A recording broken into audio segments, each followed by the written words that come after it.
Hi friends, welcome to Biology Simplified Tamil. நான் உங்க செந்தில்நாதன். TN Medical Selection 2020ல மேனேஜ்மெண்ட் கோட்டாவுக்கான கவுன்சிலிங் 11ஆம் தேதி டிசம்பர் மாசம் ஸ்டார்ட் ஆகும் அப்படின்னு நம்ம எதிர்பார்த்தோம். But official information from CMC Vellore என்ன சொல்றாங்க அப்படின்னா டிசம்பர் 14க்கு அப்புறம் தான் மேனேஜ்மெண்ட் கோட்டாக்கான கவுன்சிலிங் ஸ்டார்ட் ஆகும் அப்படின்னு சொல்லியிருக்காங்க.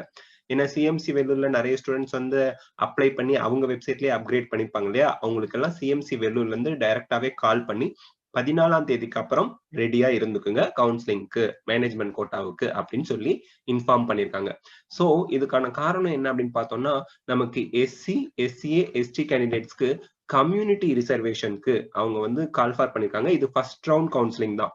இந்த ஃபர்ஸ்ட் ரவுண்ட் கவுன்சிலிங்கே எஸ்சி எஸ்சிஏ எஸ்டி ஸ்டூடெண்ட்ஸுக்கு 14ஆம் தேதி மத்தியானம் 2 மணிக்கு தான் முடியுது. அப்போ 15ஆம் தேதியில இருந்து தான் மேனேஜ்மெண்ட் கோட்டாவுக்கான கவுன்சிலிங் ஸ்டார்ட் ஆகிறதுக்கான வாய்ப்புகள் அதிகமா இருக்கு.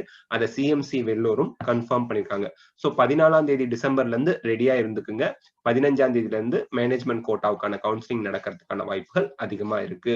இந்த 14ஆம் தேதி டிசம்பருக்குள்ள நமக்கு மேனேஜ்மெண்ட் கோட்டாவுக்கான ஷெட்யூல் அவங்க ரிலீஸ் பண்ணிடுவாங்க. என்னன்னைக்கு எந்தெந்த கேட்டகரிக்காரங்க வரணும் அப்படின்னு சொல்லிடுவாங்க. சோ 14ஆம் தேதி நம்ம ஷெட்யூல் எதிர்பார்க்கலாம். 15ஆம் தேதி டிசம்பர் மாசத்துல இருந்து நமக்கு counselling for management quota start ஆயிடுங்க. So this is the latest update. இந்த வீடியோ உங்களுக்கு ஹெல்ப்ஃபுல்லா இருந்தா லைக், ஷேர், கமெண்ட் பண்ணுங்க. பயாலஜி சிம்பிளிஃபைட் தமிழுக்கு சப்ஸ்கிரைப் பண்ணுங்க. தேங்க்யூ.